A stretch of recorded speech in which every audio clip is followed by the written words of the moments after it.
Karunungang Buhay kasama si Pastor Joey Umali. Dito lang sa 702 DZAS, Agapay ng Sambayanan.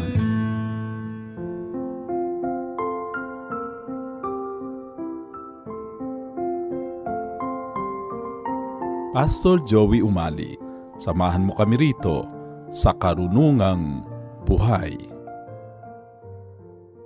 Isang mapagpalang araw sa iyo, kaibigan. Purihin ang Panginoon sa muli nating pagniniig dito sa ating lingguhang programang Karunungang Buhay. Nais kong batiin ng belated wedding anniversary sina Hiner at Ami Dungo, at gayon din ay advance happy birthday kay Kian Sevilla. Nais din nating batiin ang ating mga masugid na listeners, sina Ate Neri at Kuya Jimmy Samonte, kay Doc Beth Lumapig, Pastor Jan at Ate Jean Santillan, Sharon Iboho, Dulce Alicante, Pilar Reyes, Cristina Constantino, Lindy Kim Eden Lopez, Jesusa Caraig, Lily Villarico, Ellen Castillo, Alma Samiling, Michael Hison, Lynn Natalio, kay Ate Sally Reyes at Ate Loida Yabut, Alicia Aragon at Raquel Erolin.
Natapos na ang mahabang pagdiriwang natin ng Pasko, napaggunita sa first coming ng ating Panginoong Hesus. Ngunit dapat ay lagi nating tatandaan na pagkatapos ng first coming ay darating ang second coming. That is for sure. Ngunit kung kailan ito magaganap ay walang nakakaalam. Ang ating Panginoong Hesus, noong panahon ng kanyang pagkakatawang tao, siya mismo ay hindi niya nalalaman kung kailan siya muling magbabalik.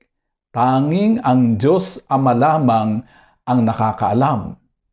Sa wari ay tila palayo ng palayo ang sangkatauhan sa Diyos. Ngunit ang totoo, ang pagsilang ni Jesus ang naging pasimula ng unti-unti ngunit tiyak ng paglapit ng sangkatauhan sa Diyos. Dahil kay Jesus, Lubos nating nakilala ang Diyos sapagkat siya ang bugtong na anak ng Diyos. He is the radiance of God's glory. He is the exact representation of God, tulad ng sinasabi sa Hebrews 1:3. Dahil kay Jesus, nailapit sa Diyos hindi lamang ang mga Hudyo na sinasabing piling lahi, kundi maging ang mga hindi Hudyo na tinagurian nilang mga hentil, at kasama tayo dyan. Dahil kay Jesus, tahimik na lumaganap mula sa maliit na simula ang paghahari ng Diyos na katulad ng ipinaliliwanag sa mga parabola ng pampaalsa at butil ng mustasa. Para sa pagbubulay-bulay tungkol sa ginawa ni Jesus sa paglalapit ng sangkatauhan sa Diyos at kung paano natin maipagpapatuloy ang pinasimulang misyon ni Jesus, pag-aaralan natin ang mga sumusunod na biblical passages.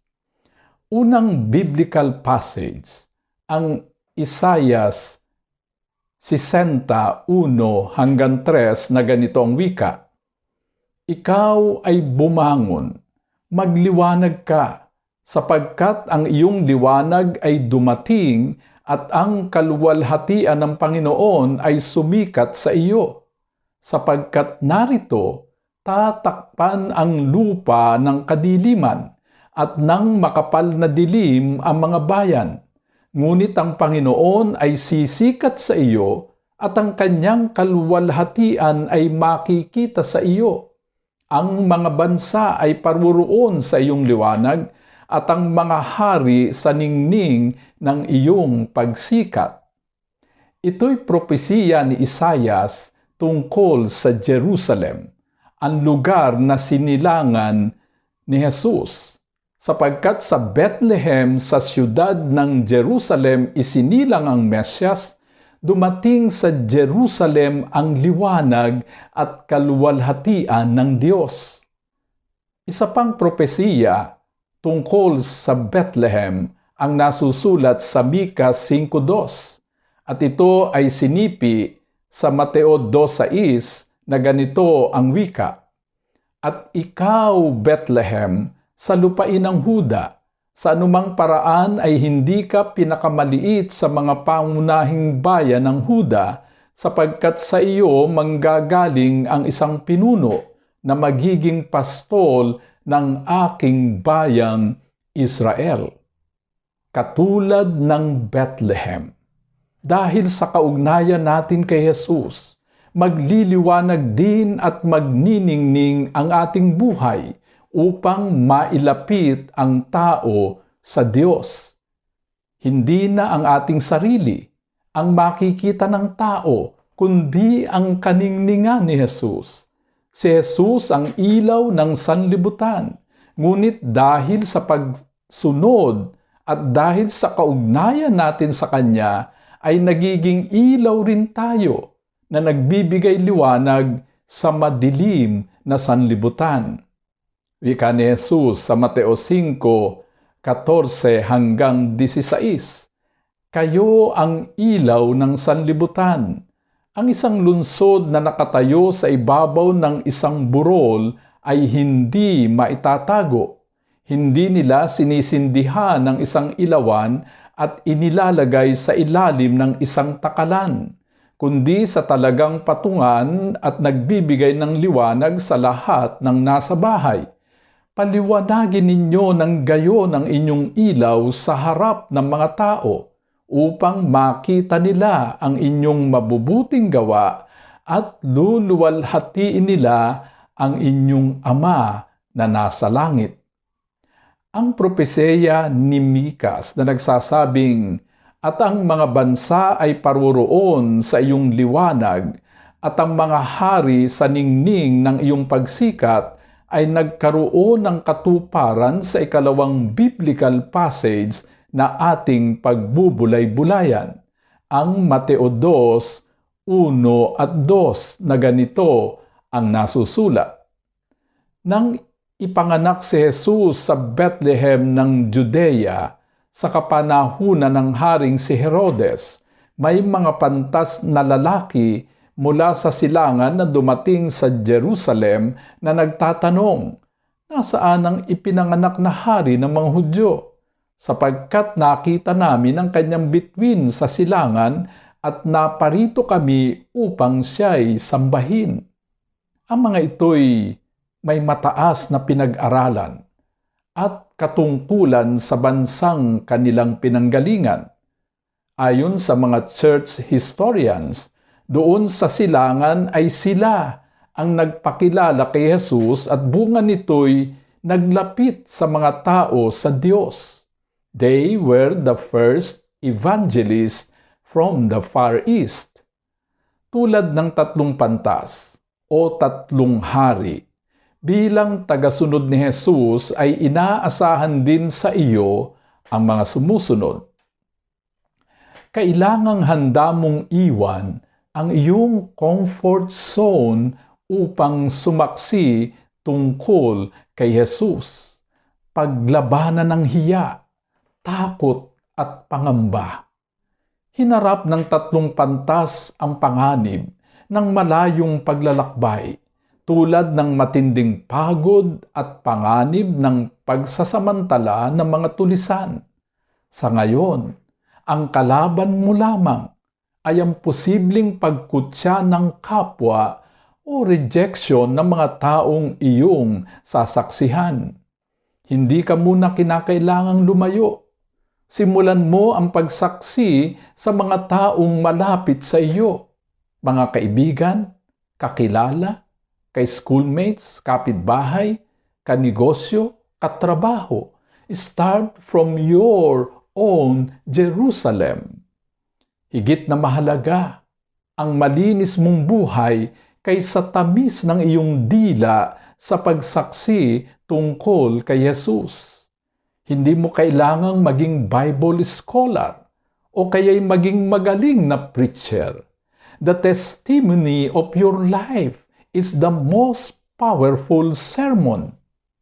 Wika ni Saint Francis of Assisi, in preaching, use words if necessary. Kailangang handa mong ibigay ang pinakamaganda mong kaloob bilang paraan ng pagsamba kay Jesus.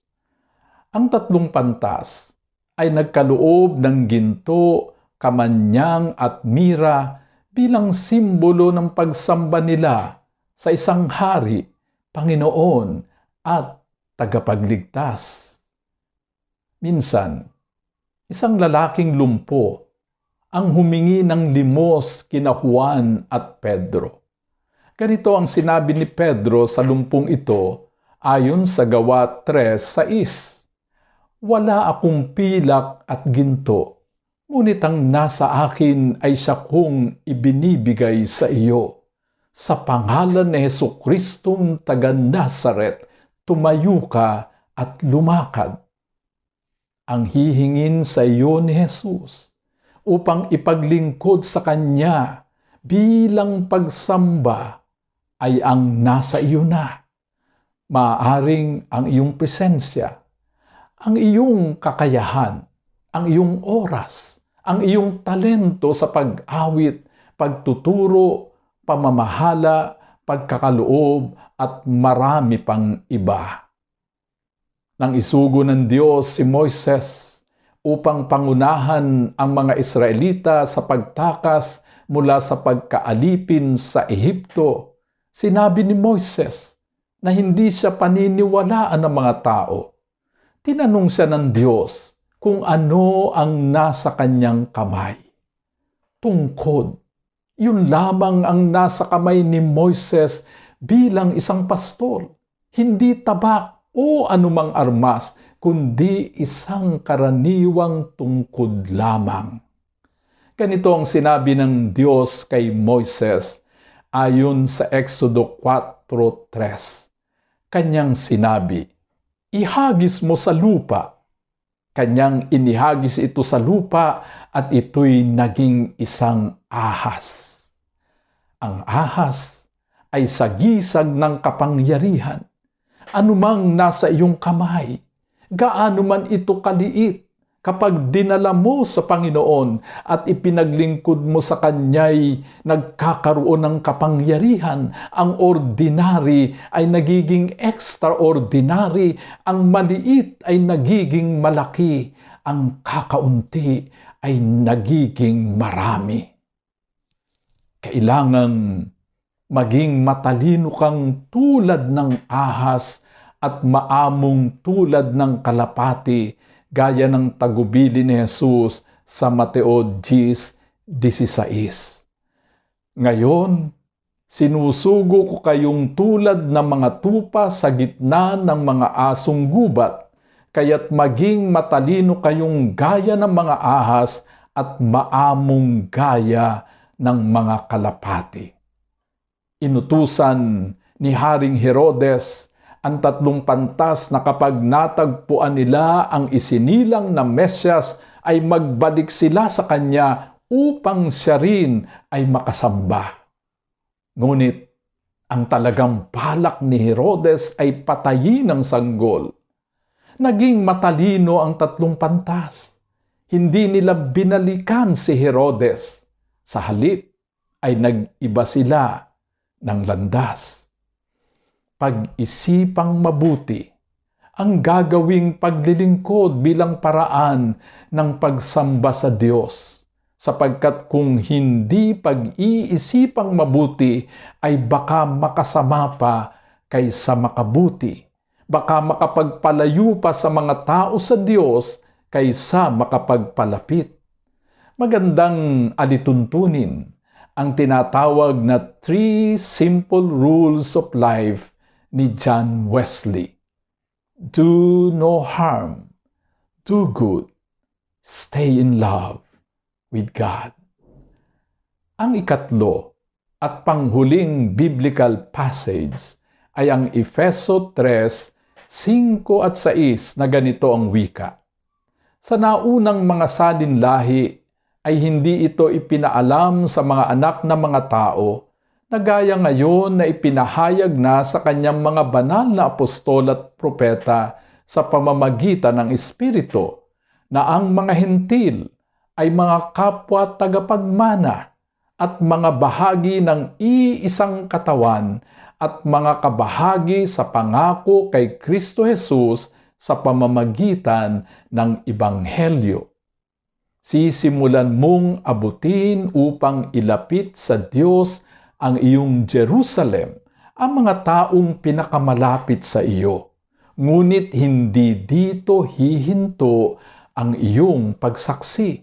Kailangang abutin mo ang mga taong malayo sa iyo, ang mga hindi mo kapanalig, mga hindi mo kasundo, at maging ang iyong kaaway.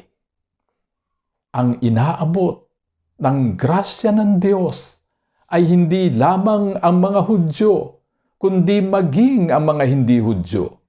Hindi mo lamang iiwan ang iyong comfort zone. Kailangan ka ring bumaba sa iyong ivory tower at abutin ang mga tao kung saan sila naruroon. Kailangang talikuran mo ang iyong mga biases at prejudices at alalahaning walang itinatangi at ipinupwera si Jesus. Kaya't kailangang wala ka ring itinatangi at ipinupwera. Wika sa Galatia 3:28, walang Hudyo o Griego, walang alipin o malaya, walang lalaki o babae, sapagkat kayong lahat ay iisa kay Kristo Jesus. Sa panahon ng ministeryo ni Jesus sa lupa, inutusan niya ang mga apostol na puntahan ang mga Hudyo. Ngunit bago siya umakyat sa langit, inutusan niya ang mga apostol na humayo sa buong daigdig. Ganito ang wika niya sa mga apostol ayon sa mga Gawa 1:8. Ngunit tatanggap kayo ng kapangyarihan pagbaba sa inyo ng Espiritu Santo, at kayo'y magiging mga saksi ko sa Jerusalem, sa buong Judea at Samaria at hanggang sa kaduluduluhang bahagi ng lupa. Napakalaki ng gawain na binubuod ng The Great Commission na nasusulat sa Mateo 28, 19 at 20. Kaya't sa paghayo ninyo, gawin ninyong alagad ang lahat ng mga bansa. Bautismuhan ninyo sila sa pangalan ng Ama at ng Anak at ng Espiritu Santo at turuan silang sundin ang lahat ng mga bagay na iniuutos ko sa inyo. At narito, ako'y kasama ninyong palagi hanggang sa katapusan ng panahon. The work is so huge, mahirap isipin. Ngunit huwag kang matakot, sapagkat tulad ng mga apostol, isusugo rin sa iyo ang kapangyarihan ng Espiritu Santo na magtuturo sa iyo kung ano ang iyong sasabihin at kung ano ang iyong gagawin upang mailapit mo sa Diyos ang mga tao. Sa kapangyarihan ng Espiritu Santo, ang malayo ay nagiging malapit. Ang mahirap ay nagiging madali. Ang imposible ay nagiging posible. Wika ni Jesus sa Juan 14:26, subalit ang mga aliw, ang Espiritu Santo na susuguin ng Ama sa aking pangalan, siya ang magtuturo sa inyo ng lahat ng mga bagay at magpapaalaala sa inyo ng lahat ng aking sinabi sa inyo. The church is one foundation, is Jesus Christ her Lord. She is his new creation by water and the word. From him he came and sought her to be his holy bride. With his own blood he bought her, and for her life he died. Mid toil and tribulation and tumult of her war, she waits the consummation of peace forevermore, till with the vision glorious her longing eyes are blessed, and the great church victorious shall be the church at rest, and the great church victorious shall be the church at rest.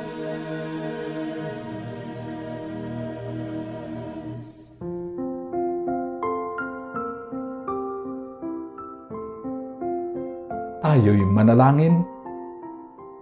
O banal naming Ama, salamat po sa katiyakan na bibigyan mo kami ng kapangyarihan upang kami ay sumaksi tungkol sa iyong anak na si Jesus. Ito ang aming katungkulan bilang kanyang tagasunod. Matapos naming alalahanin ang kanyang first coming, ay ituon namin ang aming pansin sa second coming. At kami ay tumalaga na gamitin mong instrumento ng paglalapit sa iyo ng mga tao. Sa pangalan ng Ama, ng Anak, at ng Banal na Espiritu. Amen. Maraming salamat sa iyong patuloy na pagsubaybay. Hanggang sa susunod na linggo, tandaan mo, mahal ka ng Diyos kahapon, ngayon, at bukas.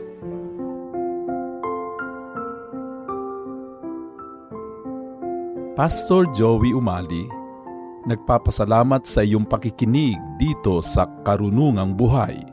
Hanggang sa susunod na linggo, tandaan, ang salita ng Diyos ay karunungang buhay at tanglaw sa ating landas, isa-isip at isa-buhay para sa matagumpay na pamumuhay. Inyong napakinggan si Pastor Joey Umali sa Karunungang Buhay. Tunghayan muli ang programang ito dito lang sa 702 DZAS, Agapay ng Sambayanan.